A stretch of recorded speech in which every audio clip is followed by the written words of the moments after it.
this video guys, ito na yung ano natin ngayon, ulam na naman. Yung pinaka-paborito sa lahat, isda na naman tayo. Kaya yun siya guys, yung aming ulam sa ngayon, you know? May talbos, di ba? May talbos yan siya at saka ano, at saka talong. Yan ang mapakuha natin ngayon guys, di ba? So, ito siya ngayon, no? Di ba? Tsaka puting kanin sa may kasamang brown rice. Kaya yun muna ang ating atakin sa ngayon, di ba? Yun, no? Talagang atat na ako guys. Kaya ito panoorin nyo guys hanggang sa dulo ng videos ko. Di ba? Ito yun, no?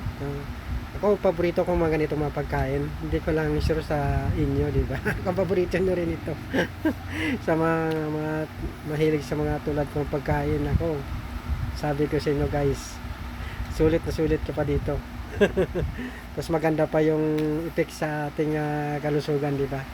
Pag mga ganito palagi ng ating mga kinakain sa araw-araw, di ba? Laging may sabaw, di ba? At saka simpleng pagkaluto lang, guys.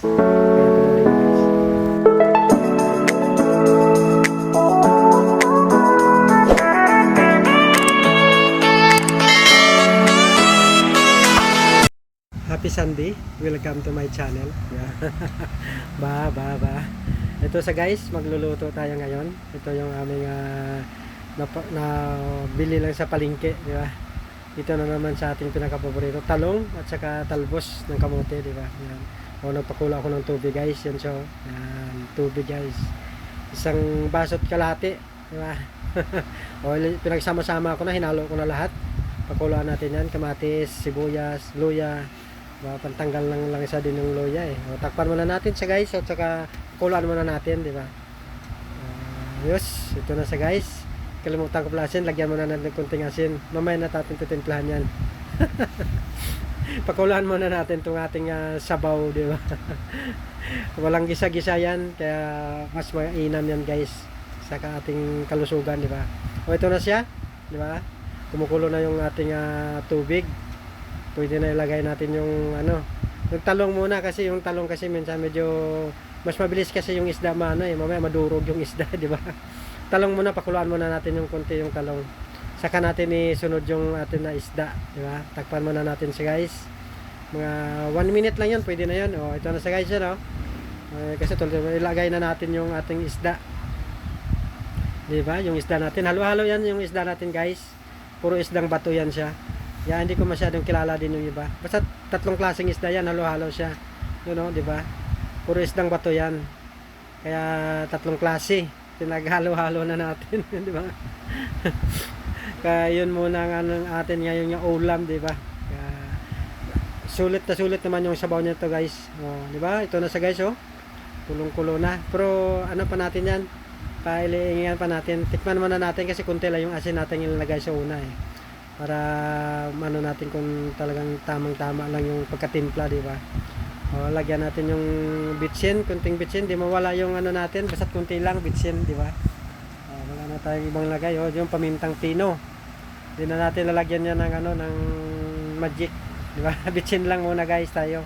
Kaya mahirap din pag tuloy-tuloy, di ba? Yan muna tayo sa bitsin, kunti lang. Dagdagan natin ng kunting asin guys kasi medyo medyo hindi siya matabang-tabang sa kunti. Okay, ito na. Pwede na yan, di ba? Para lagyan natin yung ating talbos, yung ating pang last na sahog. Pero ito maluluto na to sa init pa lang ng sabaw, luto na yan. Kaya pwede na natin yan siya pwede natin na patayin yung ating kalan, di ba? Yan na, patayin na natin yung kalan natin para umpisahan na natin. Yeah, ito na. Umpisahan na natin yan para ito na sa guys. Yung ating linuto sa ngayon, di ba? Napakasimple lang, di ba? Ayos. May sabaw pa tayo. Kasi masarap yung sabaw niya, guys. Basta isda talaga masarap talaga yung sabaw niya, di ba? Okay talaga. Ayos, di ba? Sabaw. Kanin, di ba? Yan, dalawang isda yung kinuha ko. Kasi kanila naman yung iba eh. Yun, may plus dessert tayo, saba. Tubig lang tayo, guys. Dasal muna tayo.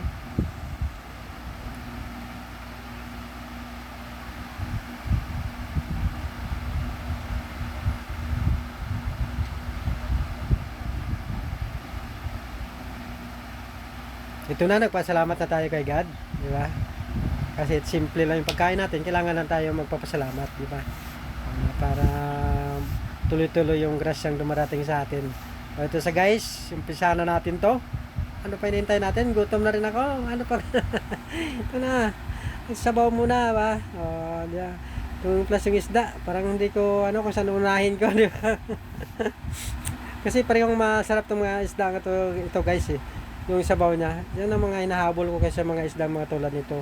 Kahit anong klaseng isda, masarap talaga siya pag may sabaw siya, di ba? At saka may mga talbos-talbos ka lagay. O kahit mga kamatis lang at saka sibuyas nga din, di ba? Kung wala ka ng panghalo na ano. Diba, kalimitan niya pag sakuan ka, wala ka ng panghalo, yan na lang eh. Diba, pabilisan na lang nga din eh. Okay tong isda na to guys. Kaya ito palagi kong binibili, di ba? Napanood ito palagi sa akin. O, unang subo para sa inyong lahat. Sa mga mahihilig dyan, shout out. Ang tamis-tamis ng ano niya, matamis yung ano niya kasi guys. Matamis yung kanyang laman ng isda nito. Kaya pag nakita ko to sa palengke, ito lagi yung binibili ko, sabi ko. Tapos nahaluan ko ng ibang isda na naman, di ba? Yes, di ba? Kasi pwede naman yan eh, paghaluin mo kahit anong klaseng isda, pwede pagsama-samahin yan eh. Ang lasa naman yan kasi isda pa rin, di ba? O ito pa yung isa guys, oh, yan oh. Yung sarap, di ba? Kaya mano ka talaga, talagang i-immune ka sa isda. Ako kasi guys, pagdating kasi sa mga isda, di ba? Yung hindi ko lang kinakain guys na ano isda, yung hito at saka yung ano, yung ahas na isda, di ba? Sa ano. At saka yung mayroon pa isa, yung tawag nito, yung parang mahaba na isda, di ba? Yung tawag ng iba eh kasili, di ba? Yun ang hindi ako kumakain yan kasi madulas yung ano niya. Madulas yung ano niya. Pero kung may itong mga isda na mga tulad nito, sarap talaga ako diyan, di ba? Bangus, tilapia, di ba? Okay yung mga tilapia din na ano eh, lutuin sa gata. Basat ka nung isda, yung basat eh, gustong-gusto kong isda. Talagang anuhin ko talaga yan sa guys. Basat may makita lang ako sa ano sa palengke. Kaya pag ano lang talaga, pag walang-wala na talaga, yung medyo bumibili na ako ng ano, ng tilapia, ganyan. Kaya lang kalimitan pag natsambahan mo tilapia, yung tilapia na amoy ginit, talagang ano ka, di ba? Kaya dapat yung mga magagandang tilapia galing sa mga dagupan. Yun talaga, okay talaga diyan yung tilapia. Tsaka bangos. Minsan kasi nakabili kami ng bangos at saka ano eh, hindi namin nakakain eh. Kaya ano talaga siya, amoy ginit talaga. Kaya sayang lang din yung pambili. Di ba? Linuto mo na tapos di pa nakain, di ba? Kaya itong isda na to, kita kasi sa mga malalalim to eh, di ba? Sa dagat, at saka sa mga malalalim ito. Hindi mo to makuha na sa mga gilid-gilid lang, di ba? Yes. Talaga na ano ko talaga, so pagdating sa mga ganitong mga luto, yung wala nang hindi na ginigisa, di ba? Kasi kailangan naman natin yung mga ganitong luto palagi. Lagi ko talagang hinahanap-hanap pag mga ganitong mga luto. Kahit nasa probinsya man, di ba? Talagang yun ang lagi kong mga niluluto. Mas maganda ngayon sa mga probinsya ka. Talagang pati yung gulay, fresh talaga. Kaya kung ka talaga, sulit ka talaga sa ano mo, sa mga pagluluto mo, di ba? Kasi yung ano niya, pagpitas mo kasi, di ba?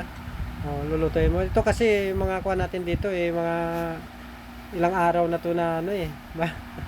Ginadilig-diligan na lang kung anong tubig yung dinidilig sa mga gulay. Kaya kailangan hugasan mo rin ng maigi talaga. Ayos, di ba? Ito sa siya. Talagang talbos ng kamote. Yung kamote, medyo ano yung kamote kasi pag tumagal yung kamote kasi malalanta din yun eh. Kaya mas makuha ng kamote din minsan, di ba? Pero pag deliver ganyan, ano agad, di ba? Mga tsambahan mo mga bago pa ganyan, di ba? Ayos, pati yung kamatis talagang hindi ko pinalampas yan, guys. Yeah, masarap. Sulit na sulit ako sa aking kinakain, guys, yo, di ba? Ubos na ubos, di ba? Kung pwede naman, guys, sa mga nakapanood dyan, yung hindi pa nakapag-subscribe, pa-subscribe naman guys. Saka may Facebook page na ako guys. Paano na lang din, papalo na lang. Kahit isang palo na naman siya guys. Di ba? Tulad ko nga maliit pa naman yung aking maliit pa yung aking yung content ko maliit pa lang, hindi naman ako kumikita pa, di ba? Kaya wala tayong guys. Kaya yung luto-luto natin na ito, lang to, yung ba? May upload tayo every Sunday, di ba? Sunday lang naman yung ko, di ba? Kaya kung talagang masigasig ka siguro sa halos araw-araw, talagang ka rin.